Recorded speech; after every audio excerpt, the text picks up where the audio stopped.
It's not how I feel, and it's all relative. You think I'm not ashamed? You think I'm not ashamed? I'm ashamed. I am ashamed. I have compunction, and that brings remorse, sorrow. I'm sorry. I'm repentant. Okay, for the degree of wealth that I have.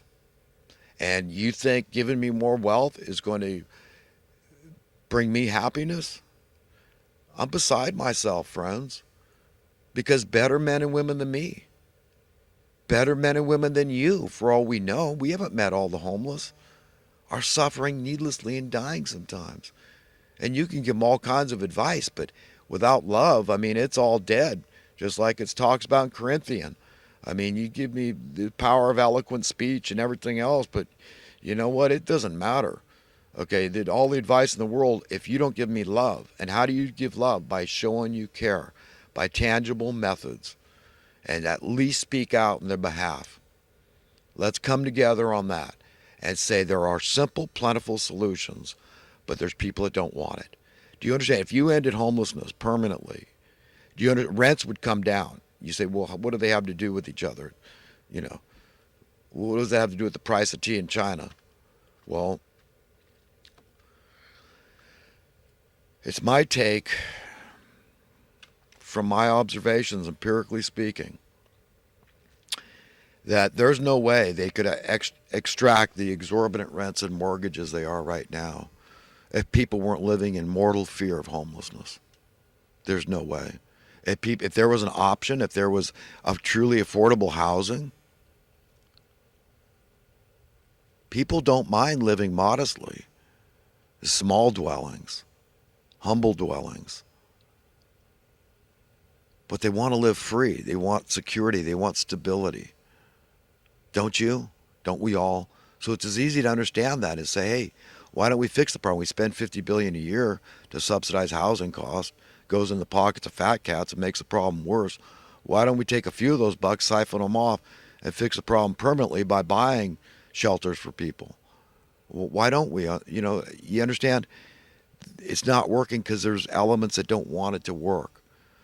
There's collusive special interest groups. The Democrats are one of them. The Republicans are one of them. The real estate companies. That includes property managers, landlords, speculators, flippers, investors. There's a lot of people that are colluding silently together whose interests are on that side of the ledger, raising your housing costs. So they don't like the idea of prices going down. And if people weren't living in mortal fear of homelessness, they wouldn't be able to get that. That's my take, friends. So, I mean, that's ugly. That's evil. It's ungodly. It's un-American. I want nothing to do with it. I don't want that blood on my hands. But that's the blood you're taking. If you just are passive about this thing, you got a laissez-faire attitude about other people's unnecessary suffering, not criminals. Remember, you'd be spending at least $70,000 a year. I think Trump might have got the price down a little on these prisons. Okay, because I heard from very, very reputable people that it was over $100,000. People I really trust pre-Trump. Okay, so I think he did something $70,000 a year. You, the taxpayer, you say that's okay. We're willing to spend that to keep criminals in jail, thieves, carjackers, robbers, murderers, rapists. We're fine with that. We'll reward them. They don't have to work, and they get 3 hots and a cot, free utilities, free rent, free medical, free dental, help reintegrating later, free education, whatever they offer in the jails. They get all that. But no soup for these guys. They're just drunks and drug addicts. Let them die out there. They made their bed, let them lay in it. And you don't think that incentivizes crime? Financial desperation like that? How about you? What would you do? I met a cop. I like cops generally. I mean, everybody's different. Every occupation. Everybody's an individual. Every occupation, every race, creed, and color, I feel that same way about. But I was joking with him. I said, best way to rob a bank, I had told him. And his ears perked. What? He's just a cop outside of Bank of America years ago. And I said, it's to own one. It's just a joke, right? So, but he started telling me he was a cop back east, and there was a whole group of guys that used to just go out every year at the same time. They'd break when it got too cold out, and they'd break the law. They'd do something. It was obvious. It was just they weren't criminals really, but they needed to do this because that was their ticket to jail, and that's where they wanted to go. They wanted to survive. It was that simple. So please chew on this stuff I'm talking about, friends, and don't blame locally and don't blame wrongly.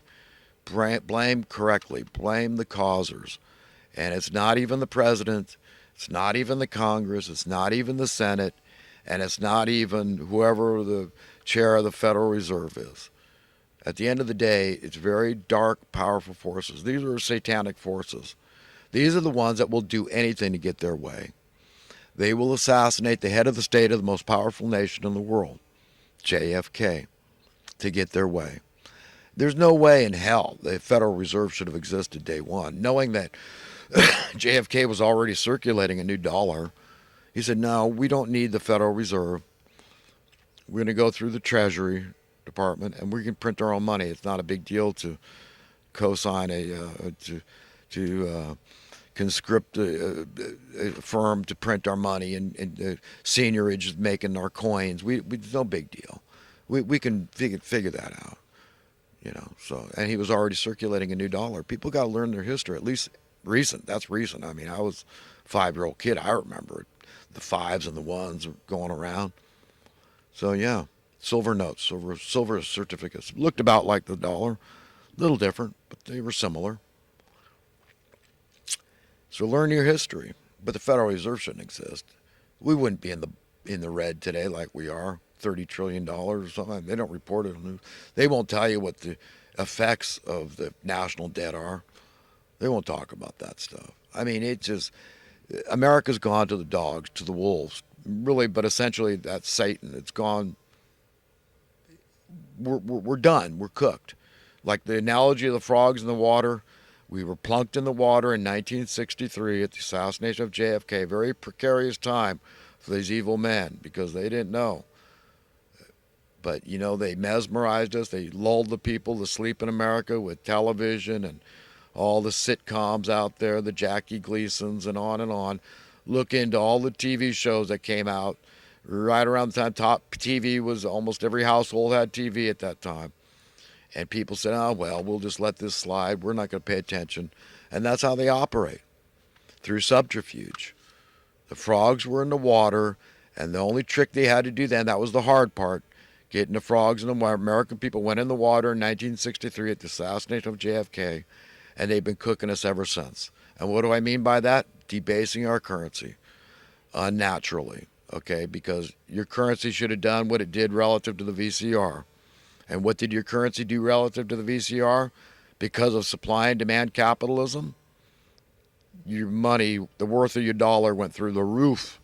It went up, just like it should have done with housing and everything else out there. That's called progress relative to the game of capitalism being played fairly, whereby we value the most valuable asset, at least be logical, in the land, and that is the labor, a willing workforce. It's really that simple. And have we done that? No, we've done quite the opposite. Gradually debasing our money, watering it down. That's how we maintain this national debt. They just print more money. I mean, it's insane. Could you imagine how great it'd be just to be given a credit card and say, it doesn't matter, spend as much as you want, and then when you need to pay the amount due, just borrow more from us. And just go on and on, just keep raising it, and then you die and you pass it on, and your kids do the same thing. They get that same credit card, and on and on. You understand how that works? That's the national debt. Well, you say, well, how could that possibly work? Exactly. It can't work in perpetuity.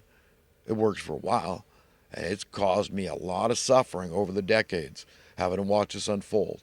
And then the Federal Labor Department, why did we come up with a minimum wage? It was based on a standard of living. It was a very careful calculation based on what? The cost of living, or the consumer price index, the CPI. So it's very calculable figure.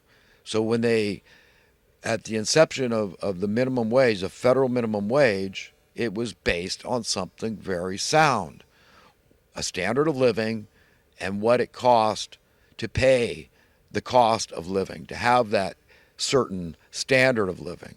You understand? But if the Federal Labor Department is not going to be there to say, hey, no impropriety here, no shenanigans, no funny business,